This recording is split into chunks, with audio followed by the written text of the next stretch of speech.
in me to make me more like you. King of kings and Lord of peace, you sanctify me through the truth.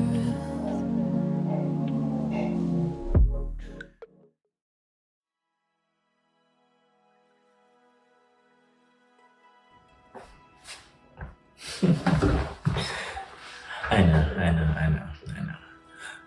This is the Becca Talk. Where is Rebecca? Where is she? What is happening?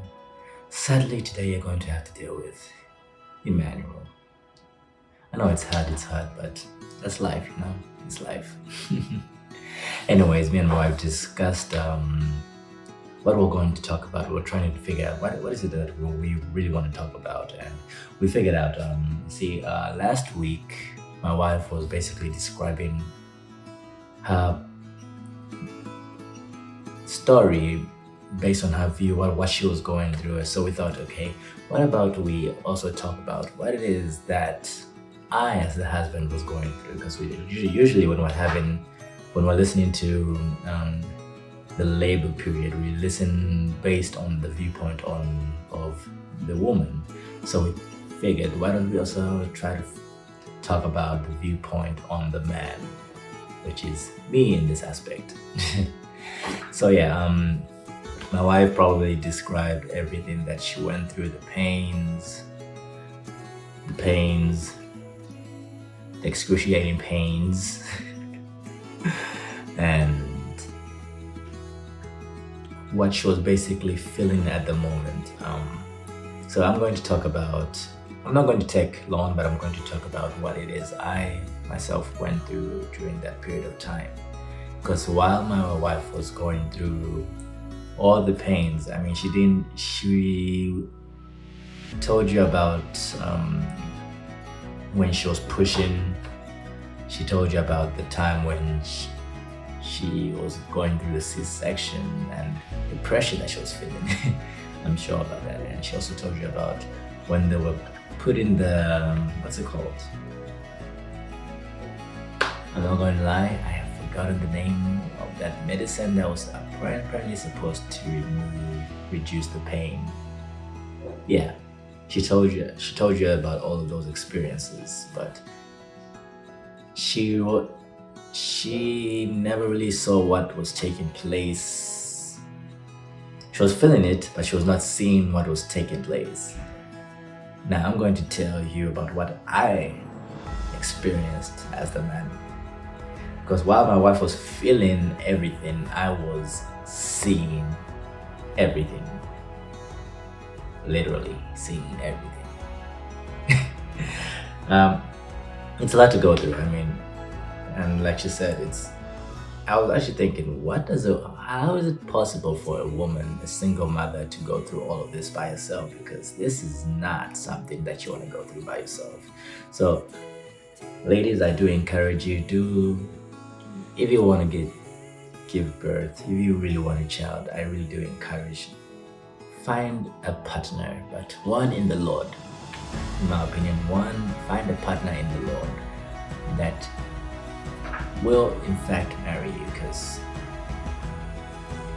having a child outside of marriage is not an easy thing to do. Because even my wife, who had a child while married, yeah, that was weird.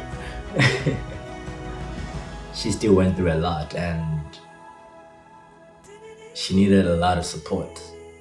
And you need someone that would stand with you and support you throughout the entire thing. And because it's not something that you really want to go through yourself. And even as for the man's side, it is mental.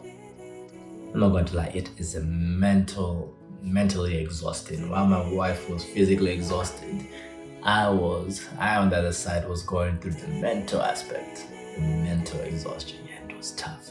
Because when in the process of seeing my wife having to push, I'm sure she explained that story where She was busy pushing, pushing, pushing. She thought she was doing something, but she was actually doing nothing. While she was doing all of that, I was actually the one who was holding her hand and watching everything that was taking place.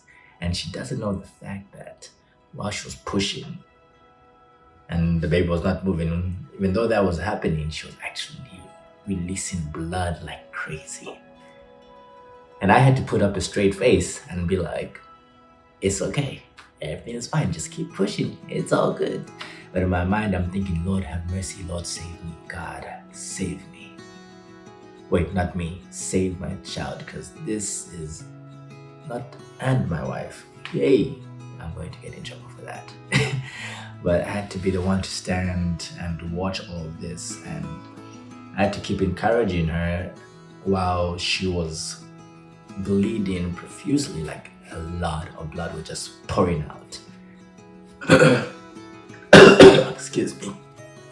And the doctor and the nurse kept on saying, push, push, push.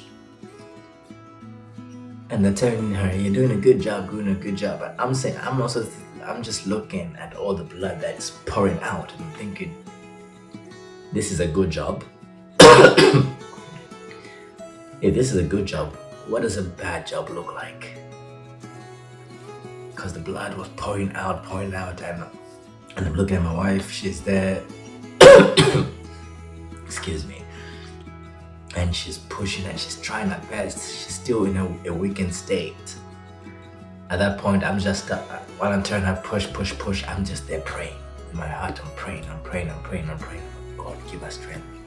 And I'm praying, because at that moment, why you're happy, why it's mentally stressful, why is it mentally stressful? Because you feel that you're in a place where you don't have the ability to do anything. So as a man, where do you stand in that moment where you can't help your wife physically? So the only thing that you can do is support her, but not only that, pray for her. You just have to keep standing in prayer. And then the part when she started, then there was a part where she had to, because of the pain that she was going through, she had to put in the medicine to reduce the pain. While she was feeling that pain, I actually got to see the needle that I was going into the nerve. So I had to watch the needle. That was a long needle. It had to go into her back. And she's just holding herself. She knows that she's getting pierced, but she doesn't know how big it's going, how long that thing is. And I'm just there looking at this huge thing enter into her spinal cord, and I'm thinking, I'm looking at my wife. On one hand, in front of my wife, I'm telling her, she got this. On the other hand, I'm looking at the thing pierce through her, and I'm thinking, Lord, give me strength to stand, because this is not, I'm trying my best to hold on. It's really mentally exhausting to see all of it and then put on a strong face in front of your wife so that she doesn't feel discouraged because of what's actually taking place. It's not an easy thing, especially when we had to finally do the C-section. I actually got taken to a different room, and when they were getting prepared to do the C-section, my wife, they took me to a different room to wait for a little bit. And while I was in that room, I was so anxious that I had to make a decision. I cast out everything. I stood in the hospital and I started praying. I was loud. I made noise for the entire ward. I was praying, I was binding, I was praying. Eventually, a lady came in, said, let's go, your wife is waiting for you. So I went in. When I went there, I look at my wife, she's flat, she's feeling all of that pressure, which I'm sure she already described, like I said before. She's feeling all of that pressure, and it's like she's begging for her life. And I'm thinking, and I'm there, I'm frozen. My wife is there begging, she's like, save me, help me. I'm powerless to do anything. So the only thing I could do was pray. They tried to keep me quiet inside the surgery, inside the surgical room, they tried to have me quiet down, but the more pain I saw my wife in, I had to stand up and keep praying. I got louder and louder and louder. I prayed, I prayed, I prayed, I prayed. Eventually, my wife lost conscious. She became unconscious, and at that moment, I said, nope. I had to find it in myself where I reached a place and said, as the head of the household, if anything has to come before my family, it has to go through me first. If death wants to come to my wife or my child, it has to first get permission from me, because I am the head of the house. So I had to cancel death. I had to say, death, I have not given you access towards my wife, neither have I given you access towards my child.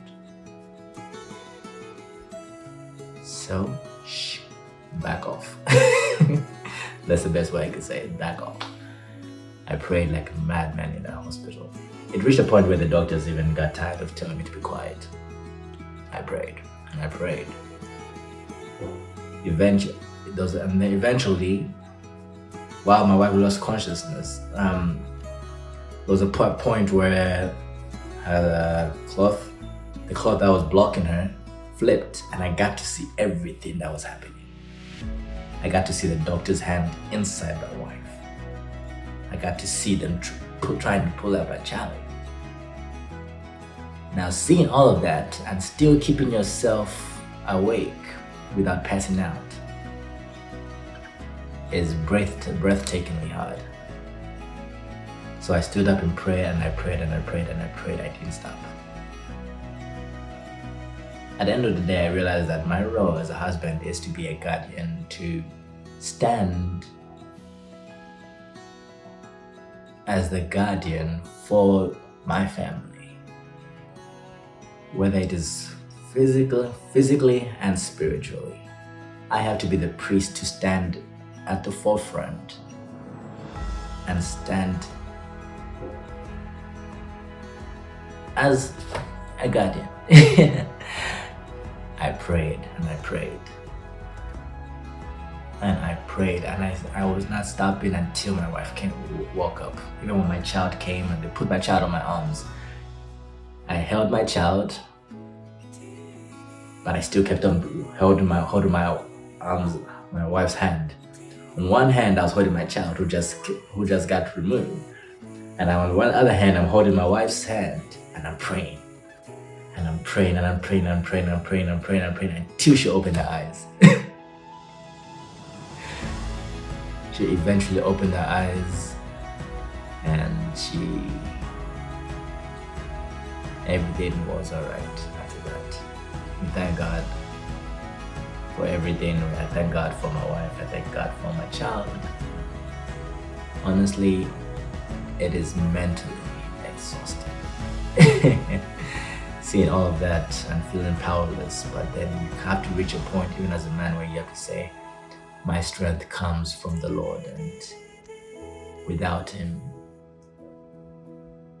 can't do anything. Because as much as you feel like you're alone, you have to remember that in this marriage, in this relationship, this marriage, you become a trinity.